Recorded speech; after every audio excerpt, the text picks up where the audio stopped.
It's a weird week. So we have a weird show for you. At the bare minimum, you'll hear from Gabe, Garland, Gillen, and I. Is that weird enough? How about some new graphics? We got that for weirdness. No? How about the Saints playing on Monday Night Football? LSU preparing for the Texas Bowl on New Year's Eve. Still not enough? This should do it. Tulane will go against Florida for the first time in 40 years on Friday, just days after it has been announced that coming in from the transfer portal will be a former LSU, Auburn, Texas State, and Western Kentucky quarterback who played high school for a coach who just won his first state championship in 37 years. If that's not enough weirdness, maybe you just need to look in the mirror. For now, we're just going to start the show. If you're looking for the latest scoop and in-depth interviews on the Saints, the NFL, the Pelicans, LSU, along with the best bets of the week, then lucky you. Along with high-powered, in-the-know guests who cover our teams, Jim Derry brings plenty of Dattitude. And he'll always tell you the way it is, or at least the way he thinks it is.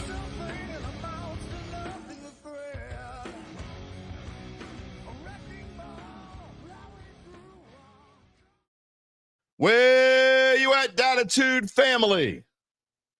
Hey, what you think about the new graphics? I knew y'all wanted to see more of my face, so here you go. Oh, wait. It was the opposite? Sorry. I misunderstood. I ain't changing it back. I like it. Also like that this is Dattitude, episode number 324, presented by Evangeline Securities for a Wednesday, December the 18th, 2024. One more show till Christmas, and that will be Monday. You only have 7 days to buy your significant other something nice. And that includes me. I still got some shopping to do. I'm already in the doghouse. I'll just say this. I was given a list. Okay, here's your list of things to buy. Of course, this show is taking up my life. Okay, I'm not making excuses. I fumbled. Fumble-aya. So, yeah, I'm like, oh, God. I'm off yesterday. Well, I ended up working anyway. But so let me get on Amazon and get these things. Only one thing on the list of 5 could make it here for Christmas. I had to explain that last night. So one of the main things I gotta go find pink switch controllers. That should be easy, right? Okay. Gabe says, yeah, I'll go to GameStop. Hopefully they'll have them there, whatever. I got to find where GameStop is, but anyway. Anyway, live from the doghouse this morning, I'm your host, Jim Derry, in case you didn't know that. 34 years on the New Orleans sports media scene and closing in on a wrap of, we're close to the end of our 4th season of the show. I have to change the lead. Thank you so much for those of you who have stuck with me and being a part of the Dattitude family. And I say that wholeheartedly. I think we lost a member of the Dattitude family. I had a commenter yesterday. He commented on Monday's show. I guess he didn't like the fact that this is an opinion show and I gave my opinion. I mean, seriously, he said, quote, I'm not going to mention his name. Doesn't matter. He's gone anyway, I'm pretty sure. I'm pretty sure I pissed him off. I didn't really mean to piss him off. I was just saying what I say. He said, I wonder why you're not the GM, Derry. I mean, you know everything. It just amazes me you're not YOUR. It just amazes me you're not in the front office instead of sitting on your ass in your spare bedroom. Just mind-boggling to me. First of all, if I had a spare bedroom, I would absolutely love to do the show from a spare bedroom. My studio, quote-unquote studio, would work way better in a spare bedroom. Second of all, again, I mean, how many shows do you really need? I'm an open book, right? How many shows do you really need to get to know me? Even a little bit. I mean, do you think you need more than 2 or 3 shows? If you come on and click on this show and you're like, let me give this dude a try. Do you think you're going to come back for like 3, 4, 5, 6, 10 shows if you watch one and you don't. I mean, come on. We got a lot of comments this morning. Good morning, Charles. Dreary, foggy morning. It's foggy. For those of you around the New Orleans area, I don't know if you heard about this, but the old causeway, so causeway wreck that I was on the causeway Monday night coming home from poker about 11:30 at night, completely fine. Apparently, even at 6 a.m. yesterday morning, it was fine.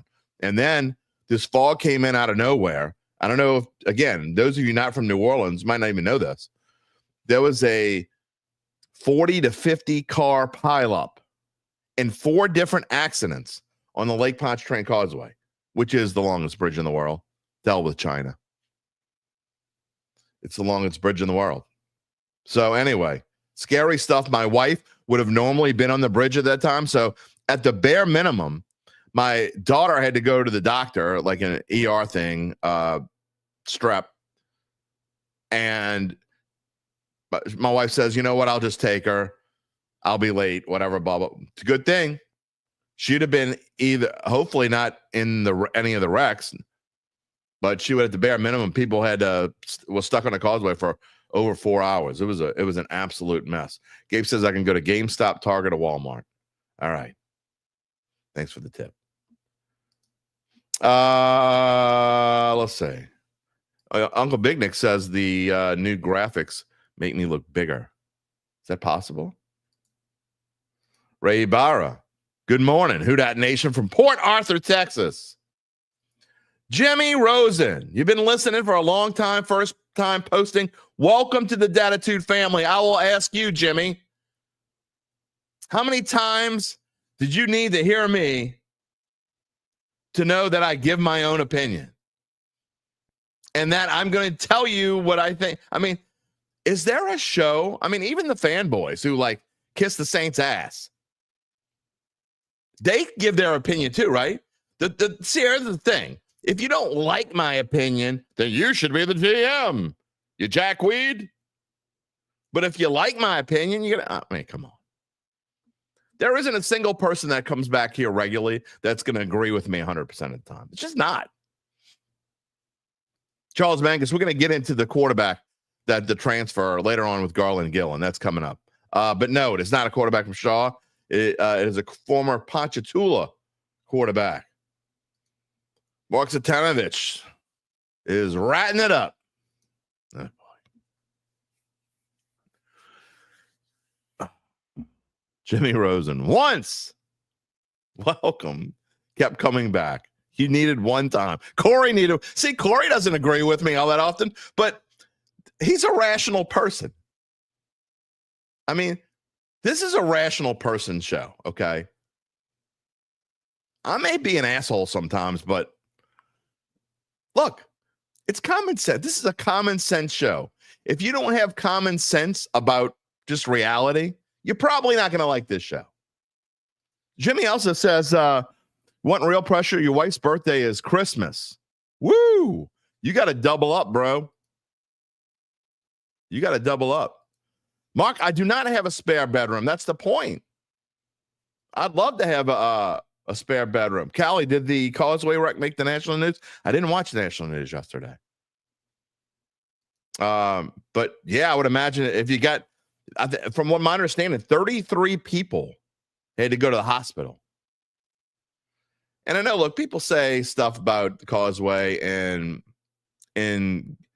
people who live on the South Shore. I would never drive that thing every day. Look, this is such a rare occurrence. I'm telling you, it is absolutely worth living on the North Shore. But that's a whole different story.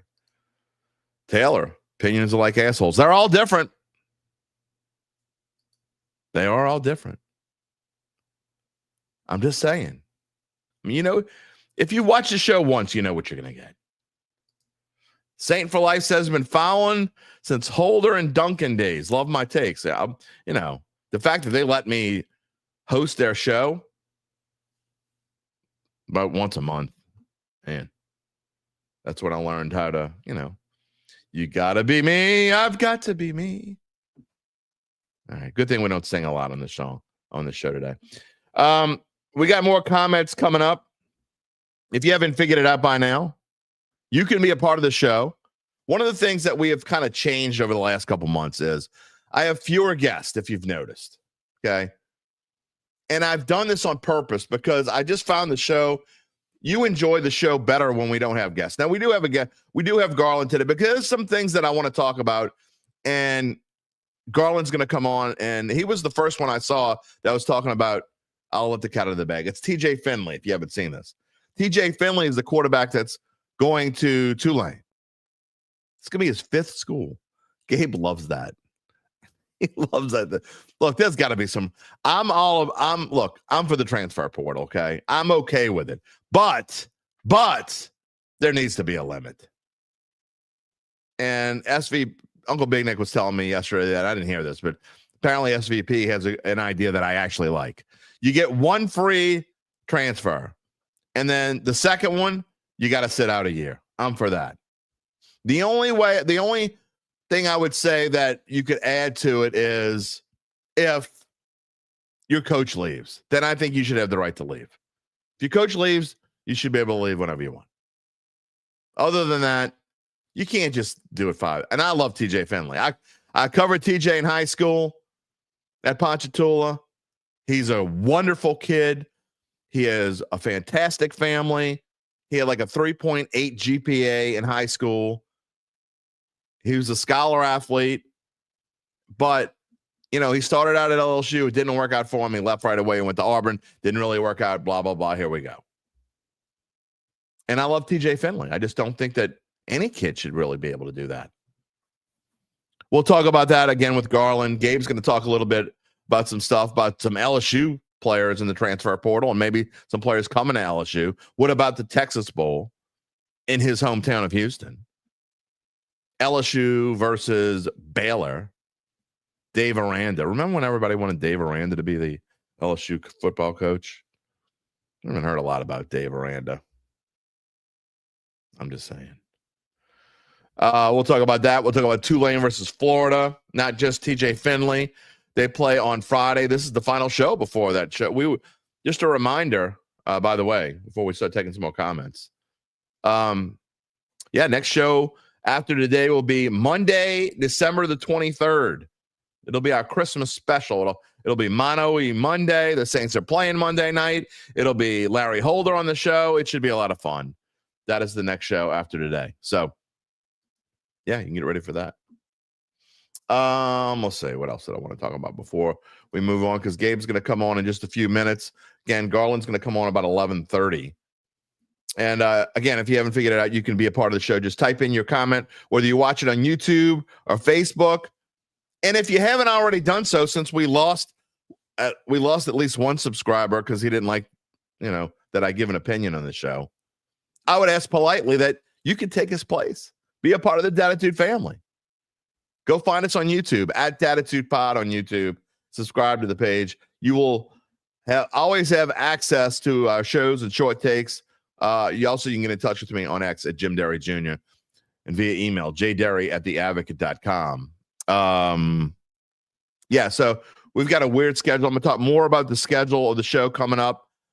We're about to go back to our 3-day-a-week shows. But we got holidays coming up. I told y'all Monday, I found out that I have way more vacation than I knew that I had.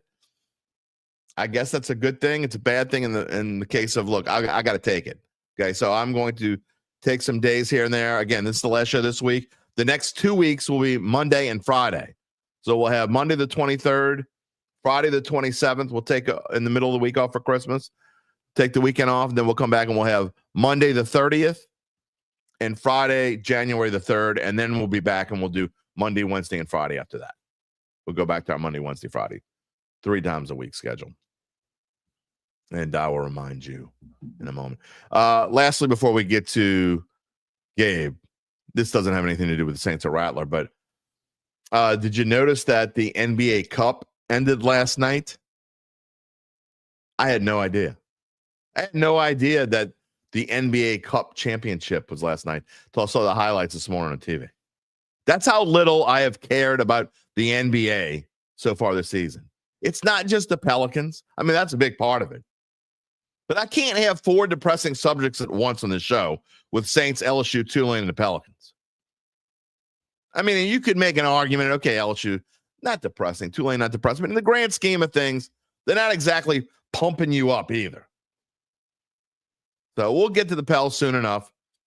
We'll sprinkle some other good news in there with it. All right, before we get to more Saints, Gabe and Garland coming up again. Gabe in about 4 or 5 minutes, Garland at 11:30. Let me continue the story about our friends at Evangeline Securities. They love my opinions, I think, most of the time. Nick will definitely let me know if he doesn't. And I love that. I love that about him. Maybe you should think about making managing partners Nick Braden and Ron Hemelt your friends too, just like they are friends of the show. Title sponsors of the Dattitude podcast. They are New Orleanians through and through, and they continue to serve the people they care about most, which is why they came home from the hustle and bustle of New York City and opened their offices on Poydras Street and in Lafayette. What do they do best? Well, they can help you answer the number one question for the family-run and privately held business owner, and that is, what is my company worth? They start by scheduling a complimentary valuation, and then if you decide to proceed, they guide you through the rest of the way. What does that mean? We'll tell you more later in the show. In the meantime, you can check them out at www.evangelinesecurities.com. Yeah, I mean, yeah. Kyle Sherman says Evangeline should help him set up an NIL business, then sell it. You hear that, Nick Braden? Why not? I mean, maybe. Ray Barra, absolutely. Doesn't always agree with me, but that's why he likes the show, Civil Debate. I mean, why would you even look? Most of the podcasts I listen to, I agree with the hosts. There are about 5 podcasts I listen to on a regular basis, okay? And I agree with the host about, I don't know, most of them I agree with probably 60 to 80% of the time, sometimes in that range. But there are times when I'm like screaming at my phone, you're a moron. And then I'm like, wow, you're a genius. And that's probably what I am. I could be a moron 1 minute and a genius the next. We have fun. Just saying. Good morning, Douglas. Let's go. I am going to rest up. Charles, after Monday, no. We have 2 more shows for the first, 3, right? 3 more shows before the first of the year after today. Yeah. We have Monday, December 23rd. We have Friday, December 27th. And we have Monday, December 30th. December 27th, Friday, it may be a semi-long show because we're going to have all kinds of stuff on that show. We're going to have preview of Saints Raiders. I know you can't wait for that. Larry will be on that day, and then we'll probably have a shorter Larry segment. We're also going to have a bowl preview. Gabe and Uncle Big Nick both be a part of that. Saints for Life says too many transfers. It's ridiculous. It is. Taylor Miller, who wins the NFC South? Can Tampa win out? Falcons have a tough test in Washington, but the other game should be a cakewalk for them. If Tampa beats Dallas, doesn't see them losing again. I got to be honest. Look, I was wrong. I thought Atlanta was the best team in this division. They should have been. I don't know what happened to Kirk Cousins, but man. By the way, we never mentioned that news. Breaking news. Oh, it's sort of breaking news. It happened last night. Gabe texted me. Look, I don't wow a whole lot these days. But this was a wow. In case you didn't see it. Michael Penix is now the starting quarterback for the Atlanta Falcons. Man, you know how I think Michael Penix, I've said this multiple times. It's been a little while because I haven't talked about him in a while, but I think that Michael Penix is going to be a really good quarterback. But you know how desperate you need to be to throw your $100 million quarterback to the bench? How bad? All y'all Carr haters. Don't get me started on that. Emily Varner says, good morning. Charles doesn't care about the NBA. They have 48% in the ratings this year. Douglas says the Pels aren't worth discussing.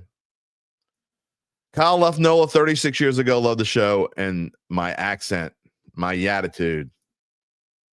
Right. $180 million. Is it $180 million for Kirk Cousins? I thought it was 2 years, $50 million each. I could be wrong. Douglas, Falcons ain't going to make it. Penix, I got to say, I agree with you now. I think I was wrong there. I definitely think I was wrong. We'll see. Real quick before I get to Gabe, we're going to spend, I know I didn't get to the Saints quick enough. I had so much to talk about this morning. We're going to talk a lot about Spencer Rattler with Garland for sure. And then when Garland's off, my monologue may actually be, I may do my monologue last today. The question of, can Rattler do it again? I think he has so much that he can do for himself on Monday. I mean, I won't say he's gone as far to prove me wrong because he's definitely better than I expected. Well, let's put it this way. I don't want to overreact from one half of football, okay? I thought the way he came in and played this past Sunday against the Commanders, I think, look, there's no other way to put it. It was impressive. But the biggest problem I have with Spencer Rattler is the same one that I've had since the first time I saw him play through 3 games as a starter and now in a half, even though he did, I mean, in the grand scheme of things, he was 10-21. That's not that great. In fact, that's not even not that great. It's not good. It's 45%. It's not good. 46%, whatever it is. The problem I have with Spencer Rattler is he can't read. Can't read a defense. He's always looking to his number one receiver and he locks on. Whatever receiver he's looking at, he locks on him. That's the problem I have with Rattler because I don't know that gets better. So we'll see if he can work on that. If maybe, if Clint Kubiak is a quarterback whisperer like Sean Payton is, maybe he can make that better. William asked, if Rattler stinks it up in the first half of the Green Bay game, do I think they will bench him? His guess is no because he's Kubiak's boy.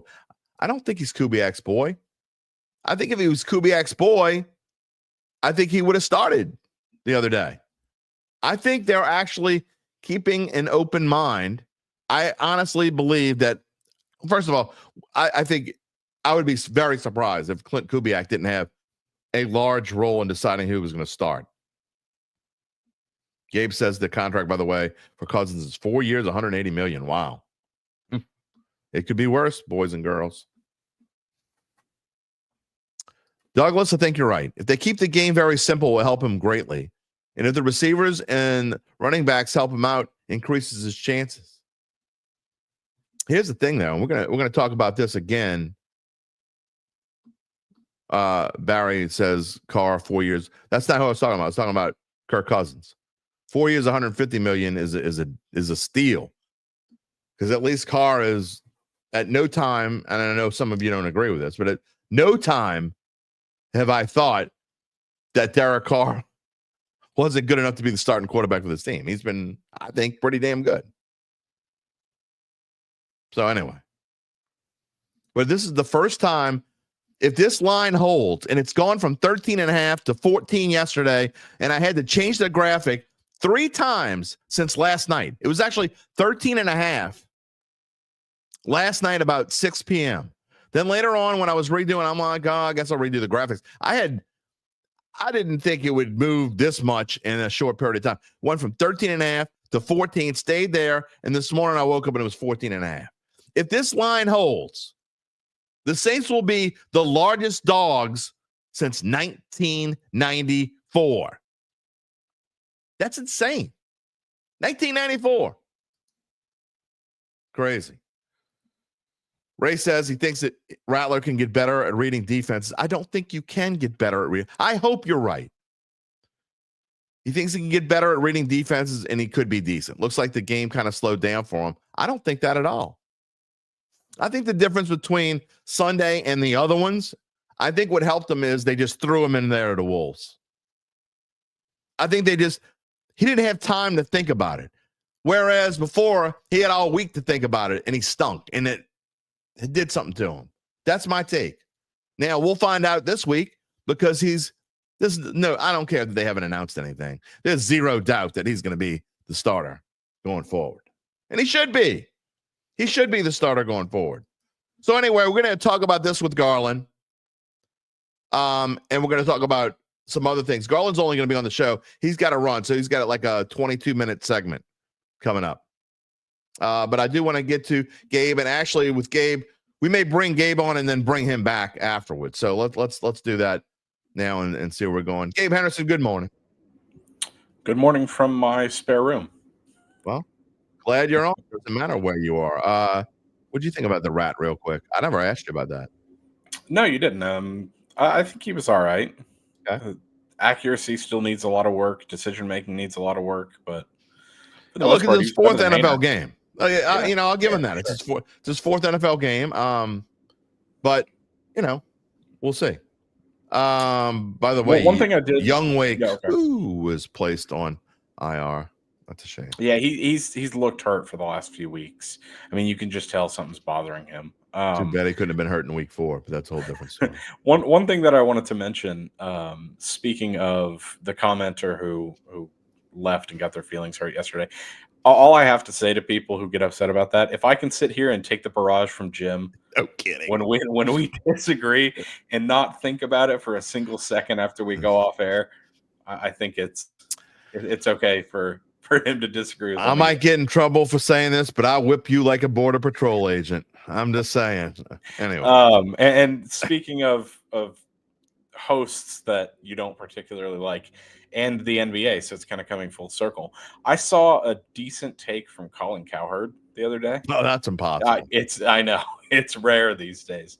But he said, obviously the NBA's got a problem. Charles mentioned it earlier. Their ratings are tanking. No one cares right now. He said that one thing that we should do is eliminate the corner three by taking the 3-point line and just extending it to the benches. What the hell would that do? Well, no. So he said the corner three is too easy.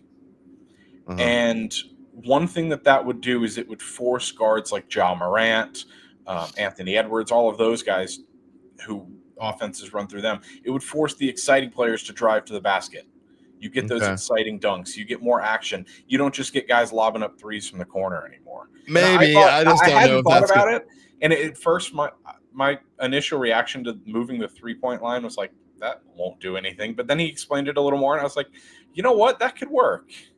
I am sick of one thing that has turned me off is the fact that there'll be a guy standing wide open underneath the basket and someone still jack up a 3. So yeah, I think that's insane.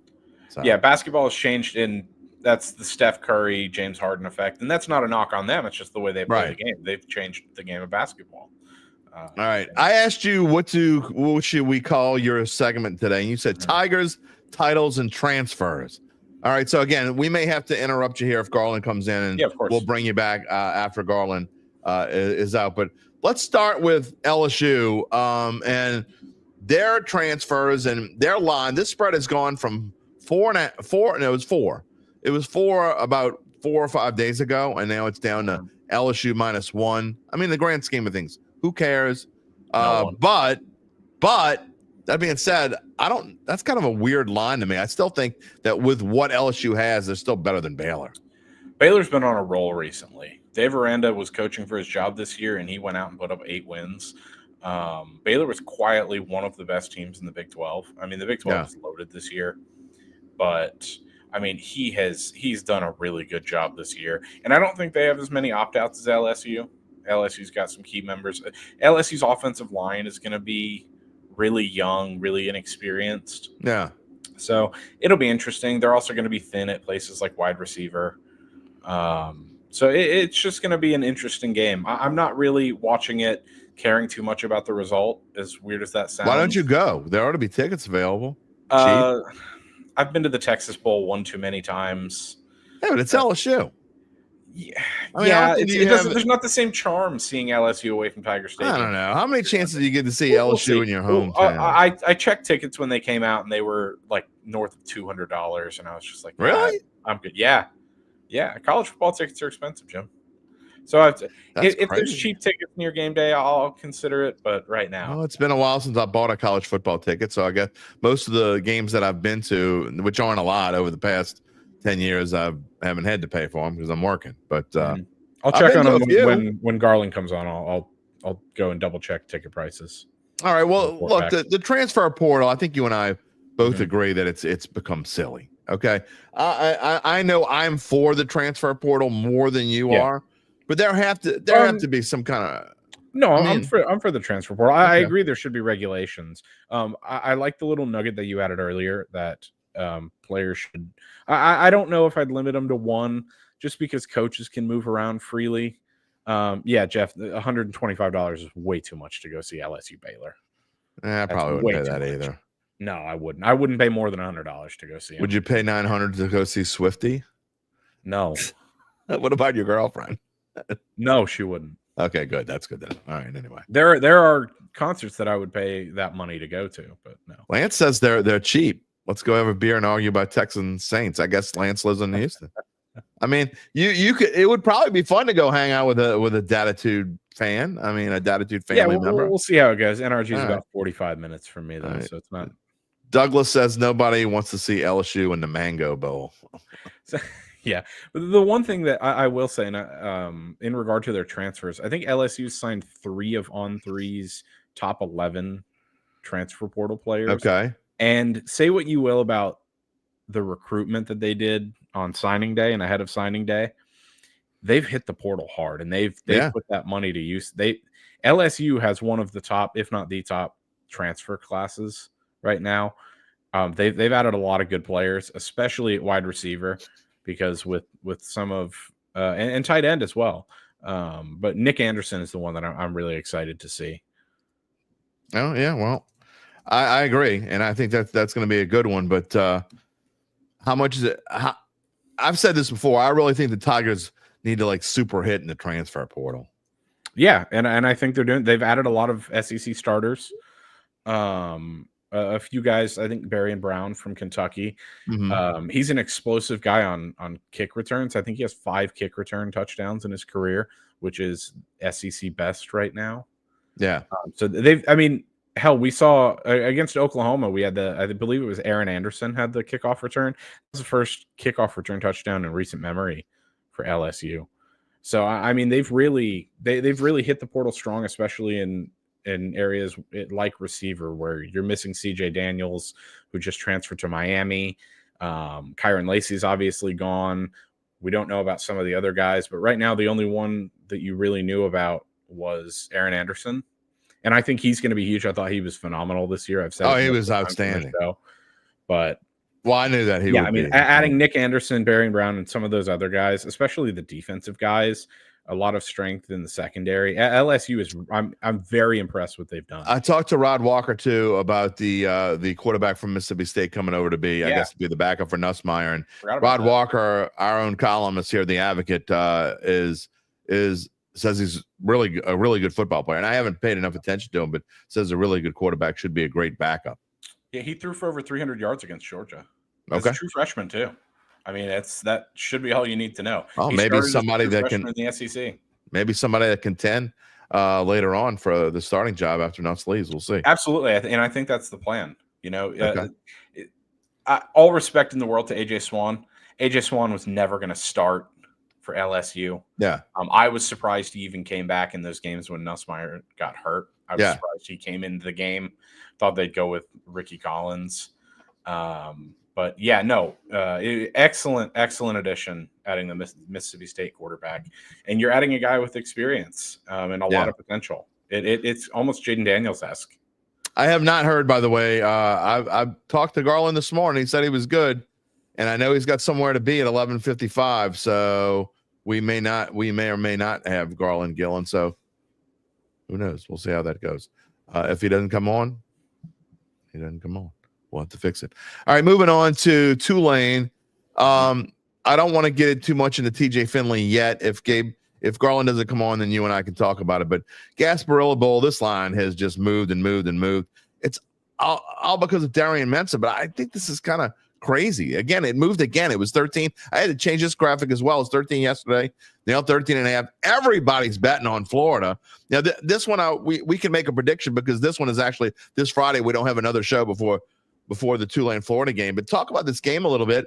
Again, I don't understand why Tulane is such a huge dog. They should be a dog, but 2 touchdowns, that's kind of high to me. Yeah, I mean, I think it almost is exclusively Mensa. Ty Thompson doesn't throw the ball a whole lot. I get it. So they're going to have to rely on their running game. But look, they don't have a lot of opt-outs, I don't think, besides. Yeah, well, you've just got a huge unknown at the quarterback position. And while like Mensa wasn't even supposed to be the starter to begin. No, I know, but he started all year. So that's I guess. I mean, while some of us may be familiar with Tulane's quarterback situation in this game and going forward, your average bettor is not. Yeah, the average bettor is not. Some of them might not even look into it. I agree. They'll look at Florida, see they've played good football recently, and that's all they need. I mean, it's a little too much, but I don't think I would bet this line given all the unknowns. I wouldn't make it a best bet. And by the way, of course, you're wondering, since we're not doing another show till Monday, we are not doing a best bet show this week. However, I'm going to give Gabe the opportunity to give his bet of the week if he wants to. I don't really have one, to be honest. I have not had enough time to go through the NFL and stuff. So I will say that last week we were all pretty good. We weren't great. You were right. You got yours right last week. Yeah, Army Navy over. Yeah, okay. And not how I thought it would get there. No, it was crazy. But Uncle Big Nick got his 5-point pick right. I got my 5-point pick right. We did miss a few, but overall, we were much better this past week. We all got our main picks right. That's key. Do you have a best bet this week, by the way? I'm currently looking. Actually, you know what? I will go with one. We'll talk about it later. Okay. When we hit the playoff. Well, let's go ahead. And I didn't make a slide for this, but go ahead, talk. And I didn't realize this, which is why I don't have a slide for this, but I just completely slipped my mind that the playoffs do start this weekend. Yep. It again completely slipped my mind. This is something we probably would have done Friday or at least tomorrow if we had a show tomorrow. Got to take some vacay time. But what game are you looking at most? I love that Friday night game. Okay. I love the Friday night game. The all-state clash from Indiana, Notre Dame and Indiana. It's a game that's really intriguing to me. I also think Texas Clemson is going to be good. I think all of them have the potential to be good. Yeah. But the one on Friday night is really the one I'm looking for to set the tone. I'm gonna try to get I'm gonna call it the betting lines while we're talking here. But go ahead. Yeah, well, we 7.5 for the game on Friday night, and my best bet. I think I've been very adamant about this in my articles this week for Sportsbook Review. I really like Notre Dame. You really like Notre Dame? I really like Notre Dame. Actually, Indiana has struggled a lot. I like the other way, but I don't love it. So I would never make it a best bet. So, but I think Indiana is going to surprise some people. I really do. Oh, no, I completely agree. Indiana's been very good this year. They have the number 3 point differential in the country all year. But here's the problem. Notre Dame's got the number 1 point differential. Ever since Notre Dame slipped up against Northern Illinois, they've looked excellent. And really the key in this game for me is the play in the trenches. Indiana, if you look at the teams that they've struggled with this year, they obviously lost to Ohio State pretty handily, and then they struggled with Michigan as well. Both of those teams are built well down in the trenches. And then you look over at Notre Dame, they've got Joe Moore Award semifinalists on the offensive line. They're really strong in the trenches. They've been rolling. They're probably the one team in the country that's hotter than Indiana right now. And then there's obviously Oregon. But Notre Dame, one of the hottest teams in the country. I really like them against Indiana. It will be a good game, though. Douglas likes Texas versus Clemson. I actually like that too. Texas is a 12-point favorite, but I do think they wiped the floor with Clemson. The Clemson's, to me, the one team that just shouldn't be in there. I mean, they're in there because they won their conference, but they just shouldn't be in there. Have you seen the hypothetical lines for the next round? I have not, because I've been so wrapped up in doing stuff with the show. But no, I have not. But I know that you sent me one of them that Notre Dame was favored over Georgia. Notre Dame 1.5 favorites over Georgia, and I think that speaks more to the Georgia quarterback situation. I was going to say, did we not know that if Carson's playing or not? No, I don't think we know that yet. They really haven't had to reveal that yet. The one interesting note for me as well, Texas is a double-digit point favorite against Clemson this week. Yeah. And then if they win, they would be double-digit point favorites over Arizona State. I believe that line, the only market I believe that has it is FanDuel, and they have it at 13.5. Oh, okay. Which is really surprising. UBN loves Tennessee to shock Ohio State. I don't like that at all. If there is an upset in the first round, I believe that'll be it. I believe Tennessee will beat Ohio State. If there is an upset, all these spreads are relatively large. Correct me if I'm wrong, Jim. I think the lowest point spread in the first 4 games is 7. 7. Oh, it's 7. Ohio State is a 7-point favorite over Tennessee, but it's 7 at -115. Oh, yeah. So I think it's down from 7.5 yesterday. If I have to pick one team, and I know I might be the only one that thinks this, if I'm picking one team that's going to win outright, I like SMU. I've been saying this. I know that they didn't beat Clemson and whatever, but I'm telling you, people are overlooking this team. Now, they might lose by 20. I'll come back here and tell you I was wrong on Monday, but I really like SMU. I'm not overly impressed with Penn State. Just saying. Douglas wants to know if I saw the backup quarterback. Yeah, he was for Georgia. Yeah, I did. Yeah, that's the one thing, though, is he looked good in that game because – and this is something that's hard for a lot of people to think about when this happens. The other team – when a quarterback gets hurt, they don't study for the backup quarterbacks. They don't have film on this guy. But now you go back and you look, and Notre Dame would have film on that quarterback now. They have a whole game of it. Yeah. So that's intriguing. And then Douglas mentions that Notre Dame's schedule has been soft. So is Indiana's. I mean, they're cut from the same cloth, those two. Yeah. As UBN says, got a good point. Backup is not that much of a downgrade. Charles, Penn State's defense, I wouldn't call them a great defense. How many points they give up to Oregon? Well, Oregon and Penn State both have great defenses and offenses. That's fine. That's fine. Little note, and one of the reasons that I like Tennessee, they're one of 3 teams in the country that has a top 15 total offense and defense, along with Texas and Oregon. So if you're backing Tennessee like UBN is, that's a stat that you'll like. Yeah. Okay, I just heard from Garland. He is going to come on in just a few minutes, just for 5 minutes. Okay. All right. So your play of the weekend is you like Notre Dame -7.5. I'm going to give you my play of the weekend. Again, we don't have a best bet show this week, so I'm going to give you my college play of the week. I don't know what my pro pick of the week is yet. Neither do I. There you go. I haven't had enough time. Actually, to I do. Through it. Can I throw one out? Yeah, go ahead. Texans Chiefs under. I believe the line is 42.5. Let me double check that real quick. It was 42.5 yesterday. Just because without Mahomes? No, it doesn't. It's 41.5 at DraftKings. It doesn't matter. The Texans are the best under team in the NFL. Okay, 10-4 to the under. The Chiefs lean under most of the time. There's a lot of uncertainty with Mahomes. Neither team is great against the spread. I think it's going to be an ugly game between 2 good defenses on short. I'm gonna take SMU. What I said. I'll take the 8.5. I mean, if we're gonna make a best bet, I'm not gonna say take the money line. I'd be silly to tell you to do that. Yeah. But I'm gonna take SMU plus 8.5. UBN says his 5-point pick would have been, and we can keep track of this. We won't count it, but we will talk about it, win or lose. Would be Notre Dame Indy under 52.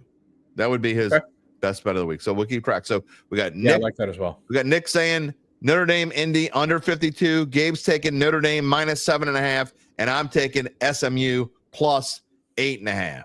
Okay, there we go. And a little lanyap. UBN says that he likes, if he's going to pick an underdog team, he's going to pick Tennessee to beat Ohio State. I think the only way Ohio State doesn't win big in that game is if they just don't care. And I know it's hard to say, how would you not care in a playoff? But I do see a scenario where maybe they don't care. Lastly, before we go, because, again, Garland's going to come on in just a minute. As soon as I see him in the green room, we're going to pop him in. But I want to get your quick thought. And I know this is hard to do. We may have to bring you back, or I may talk about it late next week or whatever. But we never talked about it on Monday. But I wanted to talk about this. The news that Marshall already withdrew from the Independence Bowl versus Army, to me, is a sign that I think, and I'm glad about this actually. I don't like stupid, meaningless bowl games. Okay, I'm going to watch the Texas Bowl and the Gasparilla Bowl because my teams are in it or whatever, and we'll probably talk about it. But in the grand schemes of things, I don't care if they have it. If this playoff expands to like 16 teams, which I think it will eventually, I think you're going to see, and maybe even if it doesn't expand, I think you're going to see the death of the little bowl game because there's no need to play them. Players are going to be opting out. You won't even recognize these teams. No. Marshall is a special case. I don't know how much you've read up on Marshall. I just think this is the thing is, I think this is a sign of things to come. And we're already getting so many transfers. It's getting to the point where it's absurd. Well, do you know why they opted out and why all their players are transferring? Well, they lost their coach, didn't they? They lost their coach. The school's administration decided not to bring the coach back after they won their conference this year. And they decided that before the conference championship. It just an all-time bag fumble from the administration. Marshall was having a great year. And so he left for 1-11 Southern Miss. Yeah. And I think those players just kind of opted out as a big middle finger to the administration. Why would we want to go to war for you when you've completely left us out to dry? It's weird, but I'm just saying, my prediction is 10 years from now, and it may be less than that. 10 years from now, I think we may have as many as 24 teams in the play. It would not surprise me at all. And there's no more bowl games. Division III playoffs have, and Division II, I believe. I think there's a good chance. I wouldn't say no bowl games because bowl games are an opportunity to make money. They're extra TV deals, extra sponsorship deals. I hear you, and I know everything's about money, but I don't know if the money's still going to be there. You're not going to get the same kind of money being put into these games if players aren't playing in them and multiple teams, because this isn't the last one of these. This isn't the last one of these. These are going to start happening, not just because, as Douglas said, the solidarity for the coach. I get it, but this isn't the last one of these. I'm just saying. So anyway, we'll see. Yeah, no, I see it. The one comment I did want to make, and this is wanted to talk about this and just mention it briefly. I thought it was really funny, and I'm not going to speak on the Heisman other than I will say this. Congratulations to Travis Hunter and everyone who had a vote who didn't put Travis Hunter or Ashton Genty number one. Right. There were some absolutely should have your votes rescinded. And you and I differ on who should have won the Heisman, and that's fine and dandy. Yeah. But here's one thing that I think is absolutely absurd. The Ashton Genty voters wanted Genty to win so bad. You could see this by the voting, that they left Travis Hunter off their ballot. You're a grade A douchebag if you left Travis Hunter off your ballot just so Genty would get more votes. I don't think a large majority of them did. There's a lot of them that did it. You can look at the votes and do the math. There's a lot of stupid Heisman voters. I'll put that out. I don't know. Joel Klatt. Absolutely. Colorado. But if you're trying to manipulate the vote, I agree. I'll go back to, I saw this when I was voting when we did our state polls, like who was top 10 in 5A and 4A. I would see it in state polls. People would leave, like, if you didn't want Carr to be, up number one, you would vote Carr, like you would say they were 8th or something. And when we know you don't believe that. Well, yeah. Anyway, real quick, wrap it up. Garland's in there, and I know he's only got Colorado alum Joel Klatt had Shedeur Sanders as number 3, which I thought was a joke. But the one comment I wanted to make, I just thought it was funny that Travis Hunter won the Biletnikoff Award. Yeah. He was AP second team All-American receiver. Yeah. Don't get me started. The two guys that he beat out for the Biletnikoff were first team. All right. We can talk more about this Monday if we want. Put that out there. Yeah. Have a great weekend. We'll talk to you Monday. All right. Yep. Time to bring in Garland Gillen. Beautiful backdrop there in the studio. Better late than never. Glad you could join us, buddy. I don't want to waste any time because I know you got to go somewhere in about 10 minutes. I can't hear you. Got no sound from you, bud. Where's Rob Krieger? Anyway, I'm going to get into this while you're working on that again. We talked to, and I know you can hear me at least. Spencer Rattler is kind of the main topic of the day, and we got some comments. By the way, I'll show one that I saw earlier while you're getting your stuff together. Linda Johnson said the coaches had Haener starting to give him a good solid chance to keep his job. He failed. Coaches are giving Rattler a chance just to see if they need to draft the QB2 next year. That's it. I don't necessarily disagree with you, Linda. One thing I will say with that comment is that I don't know that you could tell anything from anybody in one half of football. Sorry, just can't. Garland, you got it, or are you still? No, he's still working on that. I just don't. I think one half of football is kind of crazy. You know, I get where you're coming from. You know, it is what it is. Douglas says Joel Klatt is a Big Ten Fox Buttercup. SEC played on ESPN and said, look, they didn't have anything else, Douglas, but I hear you. It is what it is. I just think that if you were voting that way, give me a thumbs up when you think you're good, Garland. I'm gonna come. It's okay if you just give me a thumbs up in a second. I'm gonna take you off momentarily. Come back to this. Let's do this one. Again, hopefully we'll have Garland on in a minute. But I look, I just think that here was my problem, and I said this on Monday.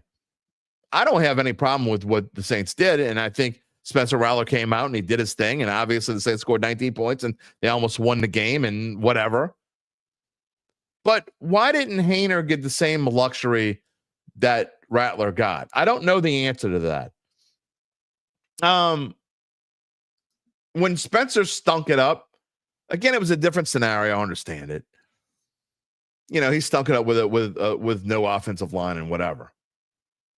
But why did Haener not get the chance to come back in? I mean, first of all, one of the plays that he missed on was a defensive hole. It was a play right to MVS dropped the pass that was right in his hands. And then there was another play to, I can't remember who. Was it Cedric Wilson? I think Cedric Wilson, like a 25, 30-yard game. They got wiped out for the defensive holding. So, I mean, you could look at those plays and that changes everything, right? I mean, if those plays don't get turned back and they don't come back, if you don't get the holding and MVS catches the long pass, does that change the fortunes of the game? I don't know if it does or doesn't. If Haener goes and scores a touchdown, if those plays don't get overturned and it's 14-7 at halftime instead of 14-0, do they still go with Rattler in the second half? I doubt it. Again, I'm not taking anything away from what Spencer Rattler did. I thought what he did was fantastic. I thought that he showed a lot of moxie, and I think, again, part of it was he just got kind of thrown to the wolves. They threw him up. Here you go, Spence. And he didn't have time to think about it. He just went in there and did it. And he did it. And he's earned the right to start Monday. There's no question Spencer Rattler has earned the right to start on Monday. Douglas Thornton says it starts with practice. Players know more about the quarterback's energy and connection with the team. The players fight harder for what they've seen. There's no doubt about that. There is no doubt in my mind, and I said this Monday, the players want Spencer Rattler. I mean, it doesn't take a genius to see that they played harder and they played better for Spencer Rattler than they did for Jake Haener. Poor Jake Haener got the crap beat out of him. I mean, he just got destroyed. And what you can make whatever reasons, you come up with whatever reasons you want to come up with. It doesn't matter what the reasons are. It could be something in the back of their minds. And they wanted Spencer Rattler to play, and they blocked. They still didn't block great. Don't get me wrong. The offensive line I thought was horrendous this past week. I haven't gone and looked at their PFF grades. They were bad. The whole line was bad. Foster Moreau couldn't block to save his life the other day. I don't know what was going on there. And I'm talking about for both. So Foster Moreau ended up going out and catching passes in the second half. It is what it is. But If Spencer Rattler with an entire week, Lance says Fuaga graded high. Okay, I believe you. I'll have to go look. Sometimes I'm not saying I didn't go specifically look at Fuaga, so maybe he did have a good game.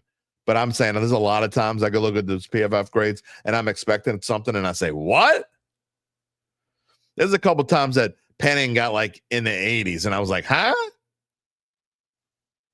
Penning got, now he was okay this week. Yeah, I don't trust PFF though. Still, McCoy. I think McCoy's going to play. I don't think he's out. We'll see. But look, this is a perfect place. I want to see. And look, nobody expects Rattler to win this game. Okay, I'm not saying Rattler needs to go win a game for me to have a different perspective on where he is. One thing I do agree with Linda about. I think Rattler is well on his way to potentially at least having a leg up to win the QB2 next year.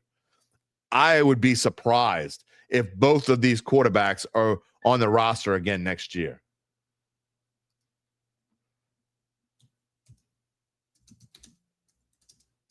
All right, so look, we're going to try to bring Garland on one more time here and see if it works. We'll find out, right? All right, so let's see if it works. If it does, it does. If it doesn't, we'll figure it out. Garland Gillen. No, maybe we can you want me to read your lips and we can. I'm just kidding. I'm completely kidding. Don't know what happened, but we will try this again. Maybe next week we'll try it again or in the near future. Oh, all good. We wish you a Merry Christmas, Garland Gillen. See you soon. All right. Don't know what's going on there. Oh, good. Some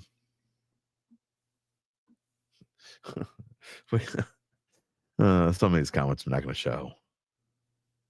Kyle Sherman agrees. They need to draft in the trenches for sure. We're going to spend, look, one thing I know coming up in the near future on this show, here's how this is going to go. We're going to start, first of all, and I've kind of told y'all this. Going forward in the near future, this is going to be, we're not going to spend, except for maybe the day after a game, and we only got a few more of those. This isn't going to be 100% Saints anymore. It's just not going to be. We can't. So we'll get into the playoffs. We're probably going to spend a lot of times in January, we're Super Bowl town. This is going to be more of a national type show. I think in January, we will talk some Saints, but we're definitely going to talk about what's going on around the NFL. Because again, Super Bowl is in New Orleans. The week of Super Bowl, we're hoping to have a spot on Radio Row. Who knows who will get to come on the show? We'll see. And then after the Super Bowl, we'll have a week or two more, and then I'm going to take a little break from Mardi Gras as I always do. And then you know what? Mardi Gras is late this year. Let's think about this earlier. After Mardi Gras is over, we'll probably have a new coach by then. Well, not probably. I can't imagine we wouldn't have a coach before Mardi Gras. So we'll have plenty to talk about there. But after Mardi Gras, you think about it. It's going to be Mardi Gras in March. It'll be like 6 weeks to the draft when Mardi Gras is over. We'll have some golf talk with UBN. It ain't going to be a lot, though. We'll talk about the majors. That's about it. So I wouldn't get too excited. You want Rattler to win so bad Monday just to see the reaction. You know how I'm not going to be a hypocrite. You know me, I'm transparent as transparent can be. You know how I always say that you never root against your team, especially when you're talking about draft picks. Rooting against your team, all losing does is make you a loser. I'm going to be as transparent as I can be. I'm rooting against the Saints this week, but I have a really good reason, and I'm going to tell you why. I'm still in my knockout pool, okay? And I'm picking Green Bay this week. I'm going to jinx it and talk about it here. I'm picking Green Bay. And there's a lot of money in that knockout pool. And this knockout pool ends after week 17, regardless of how many people are still left. If obviously there will definitely be multiple people left But let's just say this. It started with 1,200 people, and the pot is over $52,000. So it will be spread out among whoever's left after week 17. But I got this week to pick right and next week to pick right. You could tell me if that's a good reason to pick to be rooting against the Saints. They can lose by 1. Rattler can have a great game. Saints can lose 28-27 in the ice and potential snow of Green Bay. But just don't win the damn game. It'll be my luck. All the times I said karma. You know, I'm a huge proponent of karma. Karma will bite you in the ass all the time. It would be karma for the Saints to win this game. It would definitely be karma. Douglas says in January we won't have a choice but to talk about national sports news because the Saints won't be relevant. They will be because they'll be probably hiring a new coach, one would expect. If he says if I win, I got to share it for y'all to torture the same torture we had to endure the season. Man, y'all go for it. You're all over it. I deserve it. The Saints win. Kyle says I have a consolation prize. That is true. I also will be hedging. I'm not dumb enough to just let it go. I'll probably bet $20 on the money line, Saints money line, which is like plus 550. So if the Saints won, I'd get like $150 or whatever. I'll bet enough to get $150 out of it. I know the jinx is in now. I always talk about when I'm doing a game, the broadcaster jinx that I don't believe in. You know. So we'll see if Spencer Rattler can do it again. Again, he doesn't have to be great. Just don't be terrible. Plenty of changes coming up on the horizon. We've talked about this. Whether it's going to be Rizzy, whether it's going to be someone else. And I don't know how else to make this clear enough, but we've talked about this dozens of times. There hasn't been a good interim coach. When's the last interim coach that went on to keep his job? I don't know. It ain't this century because I've gone back and looked through since 2000. Not a single interim coach that held on to his job ended up being worth spit. Why would Rizzy be any different? Got to make a change there. Am I saying that Rizzy can never be a head coach in this league? No, I'm not saying that. Maybe he can, maybe he can't. I don't think he's ready. There are things I've seen. Look, again, I'll say this, the one game in particular, in a win, you can't go to the New York Giants and play against the New York Giants as bad as that team is, the worst team in the league. The worst team in the league, the New York Giants. And you need a blocked field goal to win the game and not go into overtime? That's disqualifying right there. Douglas, I know you're on the Rattler train. You're riding it. You're sitting in the back. You just wait. That way you can jump off faster. Come on, man. I'm glad you're on the Rattler. Look, there are lots of people on the Rattler train. I took some grief on. It's so funny. We went through this thing on social media with I finally just muted the conversation. I don't want to hear this anymore. It's okay. It is what it is. Guy kept coming back. Look, I'll get into a debate if you're rational, but after about the third tweet, I'm kind of done with you. So that's where this was. And he wasn't very rational. If you watch the play, and again, we talk about the problem that I have with Spencer Rattler is the fact that I don't think he can read defenses very well. If you watch that play and go back to that play, I mean, the biggest problem is on the 2-point play I'm talking about, Austin's wide open in the back of the end zone. He comes, everyone who saw this, any normal, rational fan who watched this play, and I've watched it a dozen times now. The defender, he's like, the safety was there covering Austin. No, he wasn't. First of all, he was about a good 6 to 9 feet from Austin when the play even started.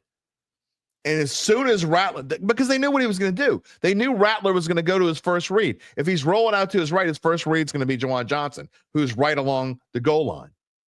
And as soon as Rattler took one step to the right, That safety came up.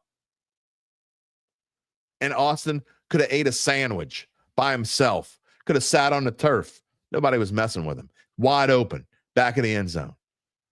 Had Rattler seen it, he could have floated it up to him, but an easy 2-point conversion. Now, again, I mean, I said it Monday, going for 2 was dumb anyway.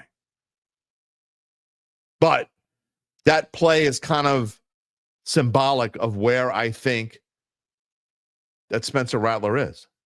Can he get better? And here's the big problem I have is because quarterbacks don't generally get better with that kind of stuff.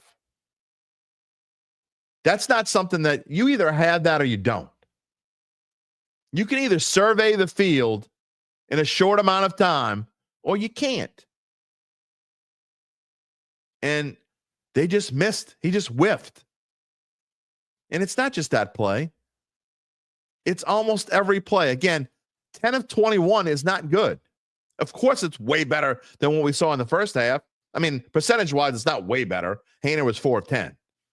But there's no, I mean, look, your eyes, I say this all the time. I'm not going to back off of this now. The stats are whatever the stats are. There's no question the eye test completely doesn't just favor Spencer Rattler. He wins it easily. And going forward, at the bare minimum, he's going to start this week. And someone asked me earlier, do I think that they would make a change if he stunk at halftime? I don't think so. Douglas, you say he's young and expected he can't read defenses. It's not true. You shouldn't be in this league if you can't read defenses. That's my opinion. And Jake Haener's young too. That's my point. Jake Haener's young too. Why are we not giving the same luxury to Jake Haener? Why did he not come in the second half? Again, it worked out because Spencer Rattler was way better. But why didn't we gave Spencer Rattler 3 full games before, even though he stunk, they still gave it to him. They gave him 3 full games. Why didn't the Saints make a change at halftime in any of the other games? I get it was Dennis Allen, and it's not Darren Rizzi. And Darren Rizzi made a change. Again, it was the right call because it worked. But because something works doesn't always mean it's the right call. Lance says that he couldn't read in college either. His ceiling is Carr's floor. I don't know. I mean, I don't want to get in the whole. Y'all know what I think about this. Y'all know what I think. Oh, here we go. Here we go. Troll alert. Troll alert. There's a troll alert. Dattitude is coming. Rattler. Rattler lover. You can't, some of the Rattler lovers, you just can't even talk to them. Don't even try to talk to some of them Rattler lovers. Troll alert. Oh, my goodness. Anyway, with that note, you know what? Maybe we should just wrap it up for today. It is sometimes funny. I wonder if people like if trolls, like, do they sit at home and like, what do they do all day? Are trolls miserable human beings? Or do they just get their rocks off on being trolls? I never understood that. Do you like, because I don't know the answer. I've never been a troll, so I don't know. Do you hate life, trolls? I don't know the answer. You kick the dog when your team loses? These are the same people that continue to root for Saints. Gabe says it's fun to troll sometimes. Maybe I should get into it. I don't know. It's never been my thing. I've never understood the whole troll. Someone else can explain it to me. Maybe we'll spend a whole show on trolls. We got these new graphics now. I can put trolls in a headline. I can like get a little cutout of a troll and put it there on the left side of the screen. I don't know. We never even talked about Michael Vick getting a head coaching job. Hey, why not? I hope their nickname isn't the Bulldogs. Too soon. Lastly, here before we go off the air, I did want to talk very briefly. Tulane and TJ Finley, in case that's who I was talking about before. Didn't really get to it. Garland couldn't get the mic to work. He made an appearance on the show. It's just his picture, just him in the box. Speaking of kicking dogs, Teddy Bridgewater most certainly coached his high school team to a state championship. Is anyone surprised? Teddy Bridgewater. I wish they would have held on to him. He could have probably taken this team over, I think. Don't you think? I mean, I love Jameis. Jameis is the most entertaining quarterback in the NFL. Like, seriously. I know Josh Allen's fun to watch. Lamar Jackson's fun to watch. But you don't know what the hell Jameis Winston's going to do. Instead of Jameis Winston, had they held on to Teddy Bridgewater, could he be, pardon this pun, but could he have been a bridge to the future? I think so. That would have been interesting had Teddy Bridgewater taken over this team. You want to talk about somebody that can read the defense. Teddy Bridgewater. He just didn't have the only thing Teddy didn't have Spencer Rattler's. Teddy, you put Spencer Rattler's athletic ability in Teddy Bridgewater. And I'm not saying Teddy Bridgewater didn't have athletic ability, but Douglas said Teddy couldn't stay healthy like Zion. Boy, you hating on some Zion. I didn't show your other Zion comment. You hating on some Zion, man. Well, we're going to talk plenty about Zion in the near future. And he loved playing here. You're right, Charles. Lance said Teddy B should have been it. It could have been. It could have been. I'm just saying that would have been interesting. Sean Payton might not have left. Had Teddy Bridgewater been the quarterback after Drew Brees, Sean Payton might not have left. We all know why he left.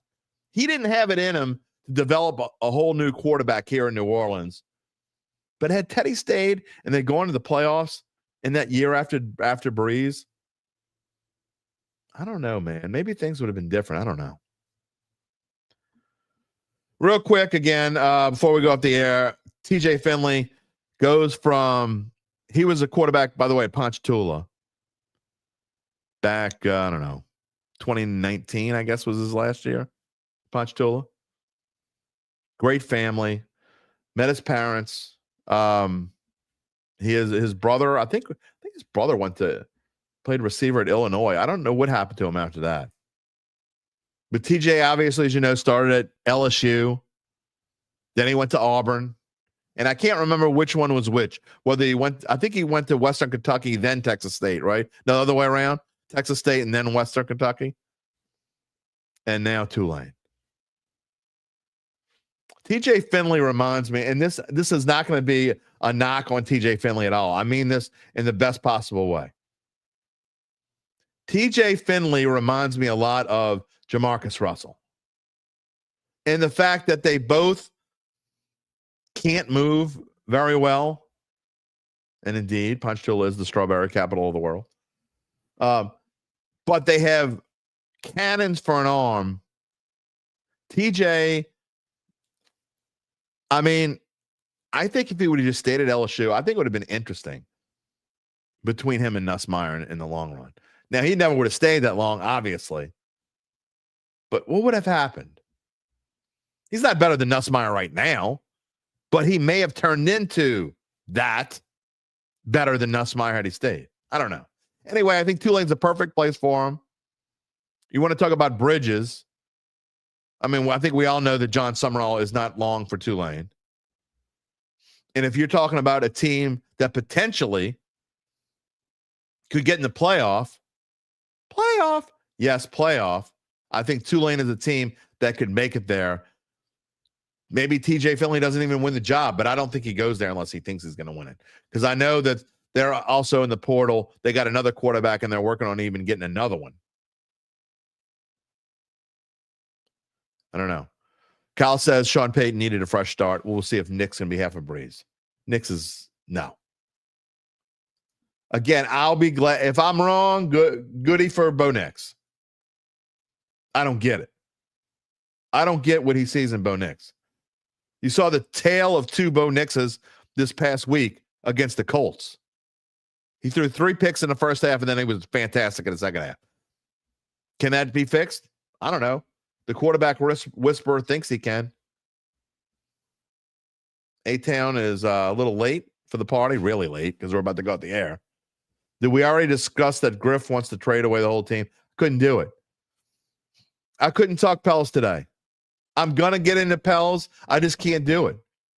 I mean, Saints are depressing in the grand scheme of things. In the grand scheme of things, LSU's depressing. Tulane, 13.5-point underdog to Florida. By the way, I think I mentioned this earlier, but in case you didn't hear it, Tulane playing Florida. Remember, well, you don't remember because none of us were old enough to be there, or we're certainly not old enough to remember it, even the old folks that watch my show. Tulane used to be in the SEC. The last time they played Florida, they were not in the SEC. The last time they played Florida, it'll be the first time they played Florida since my senior year of high school, the fall of 1984. Yes, I'm class of 1985. So, and they Tulane lost big. I want to say, didn't they beat LSU in Baton Rouge that year? I don't know. Maybe that was the year oranges were thrown. I don't remember. I know it was in Baton Rouge, and I went to the game because they played in New Orleans my freshman year, my first year in the band, and we played there. Anyway, they have lost 11 straight games to the Gators. Even when they were in the SEC, they didn't play every year. The last time that Tulane beat Florida was 1946. When Florida went 0-9. Overall, the series, they have played 21 games. This will be the 22nd meeting between the two teams. Tulane is 6-13-2. Yes, they used to have ties for you youngsters. Wasn't that long ago they had ties. In fact, that same year, I went and looked to see how LSU was that year, 1946. LSU went to the Cotton Bowl, the 1947 Cotton Bowl from the 1946 season. They played Arkansas. The final score in Dallas that year, you'll love this one. 0-0. 0.0 to 0.0. Now, that had to be an exciting game. I think I've seen some kind of special. That might have been like, I think that was like super freezing temperatures. I don't know. Charles said Tulane did beat LSU that year. I thought so. And the Tulane fans were throwing oranges on the field because LSU was going to the Orange. They did go to the Orange Bowl in 84 season. I think they got their asses whooped too, if I remember correctly. They played Nebraska, I think. God, I'm remembering things from 40 years ago. I can't remember what I ate for breakfast yesterday. Anyway. All right. Again, our show schedule, as I put our screen back up here. Next show is going to be on Monday, December the 23rd. Remember, the Saints are playing the Packers on Monday night football. Dun, dun, dun, dun. We will talk about Spencer Rattler with Larry Holder. Did Tulane beat LSU the year they went undefeated? A-10. They didn't play that year. That was 1998. LSU and Tulane did not play in 1998. So this is our schedule the next couple of weeks. I'm taking the rest of the week off. And UBN, I went to the game. Yeah, I was a little kid. Remember my dad bought me some cotton candy, and then I ate the Cracker Jack and got sick. Back in 1946. I was just a little kid. Oh, boy. So next week, Monday and Friday. The New Year's week, Monday and Friday. So Monday, we will be talking about Saints, previewing Saints Packers. Larry Holder will be on the show. The following Friday will be a bowl special. Friday, December 27th. Uncle Big Nick will be here. Gabe will be here. Then Monday, the 30th, will be a Saints wrap-up show of Saints Raiders, Mono Monday. It'll be the last show of 2024. And then Friday, January the 3rd. Silver Gator says, Troll Gator says, have some Rattler for breakfast on Tuesday. I tell you what, if the Saints beat the Packers, I don't know what I'm going to have. but I'll have something just for him. Joseph says, no, LSU threw the oranges on the field. Did they? Okay, I was a senior in high school. I was there. Oh, we got another troll. Joseph's also a troll. All right, troll. I'll show you. Did I play the flute? Well, you tell me. You obviously know flute players. I played the trumpet. But I wasn't in the band in 84 at LSU because I was still at Archbishop Shaw High School. Kyle says he was there. Oranges and cops tackling students. I just remember the Oranges going to the field, and I remember LSU also lost to Tulane the year before that, I think, in 1983, in the Dome. And the reason why I remember that one is because I think the score was like 48-7, and my Tulane fans giving me the business. Lance and Joseph, at least we can have a little fun on the show. All right, that's going to do it. Oh, wait. No, it's not going to do it. Gosh. See, the whole Garland thing got me all messed up, and I did not go back and tell you more about my friends at Evangeline Securities. So give me a second, and then maybe we'll have a few more comments to end the show with. Now's your last chance to get in your comment. If you want to be a troll, now's your time. I will show all troll comments when I'm done telling you more about my friends at Evangeline Securities and tell you how they can help you figure out what your family run or privately held business might be worth and whether it's time to sell. How do they do it? You ask. Well, after their complimentary valuation of your company, if you decide to proceed, that's up to you. Native New Orleanians Nick Braden, Ron Hemelt, and the folks at Evangeline will begin an extensive auction process from among established private equity funds from around the world. See, I got so excited. Knocked over my mic. From around the world. And they will maximize the return process for the founder and his or her family. Evangeline Securities is the top producer on their platform. Very few companies like them in this area. None with their dedication and success. None. They don't have any trolls at Evangeline Securities. So if you're a troll, well, I don't know. They might take you if you're a troll. I don't know. That you'll have to ask them. They're fully licensed, ready to serve you. Get in touch with Nick and Ron about what's really important. You know what's really important. The rest of your life. You can find them at www.evangelinesecurities.com. I know you love me. I know you love me, Joseph. I know. Tulane beat him 2 years. Yeah, 83 and 84. Again, the 83 one I remember because it was an ass whipping. And I had to go to school the next day. Not only did I catch grief from all my Tulane friends, but then I went home and my dad was pissed at me because I remember bringing the paper to school. I stole his paper. I don't know. Nick, next time, don't get rookie guest. I need a pro like him. You'll be on a show next week. Troll Gator says, you know that we know you want the Saints to win. I actually told you already. Were you listening? I told you I actually don't want the Saints to win this week because I have the Green Bay in my knockout pool. Might be the first time I ever. It's probably not the first time ever. A very, very rare time when I root against the Saints. Joseph says Vegas Vince Gibson, who went on. You know, Joseph, you know what Vegas Vince Gibson and I have in common? We actually have something in common. I think you have it in common as well. Vince Gibson and I both have won the same amount of games as a coach in the Arena Football League. The only difference is Vince Gibson actually coached in the Arena Football League. Reggie Reginelli all by himself on swim passes. Yeah. Kind of reminds me of Barth Melius in baseball. Now Barth is actually a friend of mine. Barry Ulay, Tulane coach. You can give a prediction now if you want, but we're going to be back Monday, Charles. You're not going to be here Monday? He's saying Green Bay 28, Saints 3. No, we can do predictions on Monday. Charles Mangus says, great show again. Thank you so much. Thank you to all of you.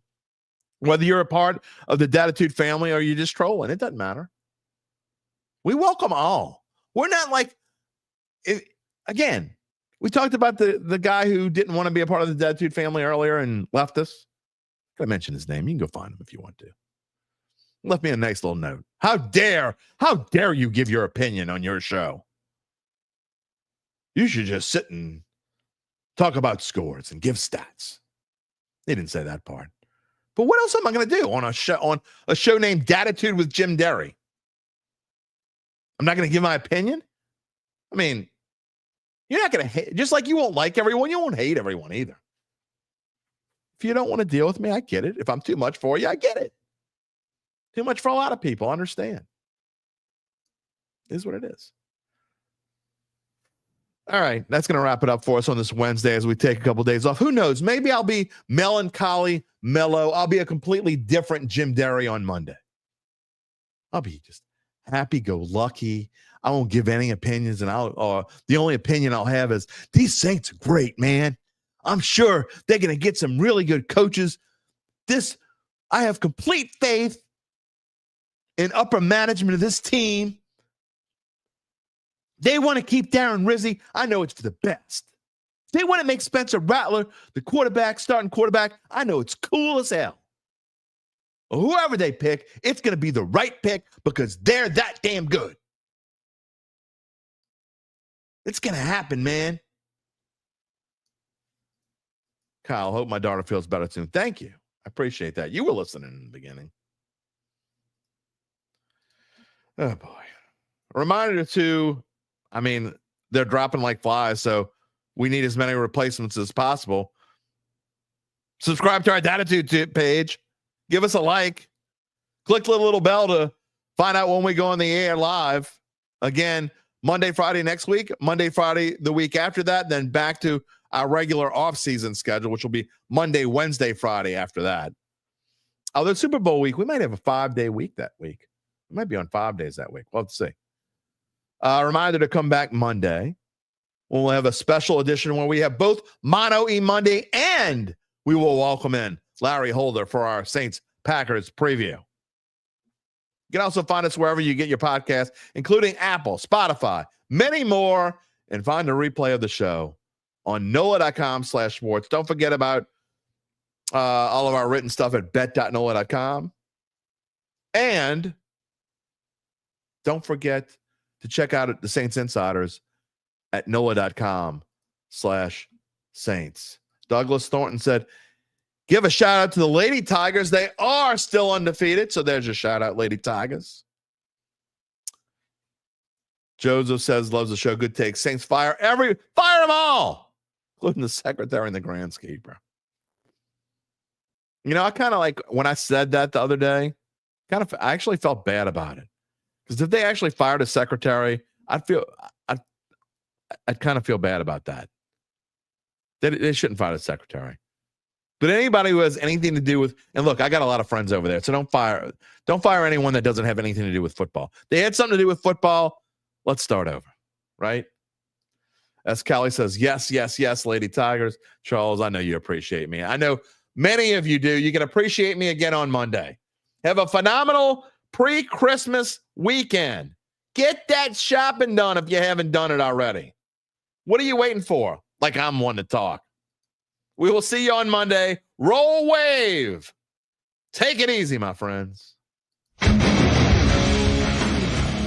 If you're looking for the latest scoop and in-depth interviews on the Saints, the NFL, the Pelicans, LSU, along with the best bets of the week, then lucky you.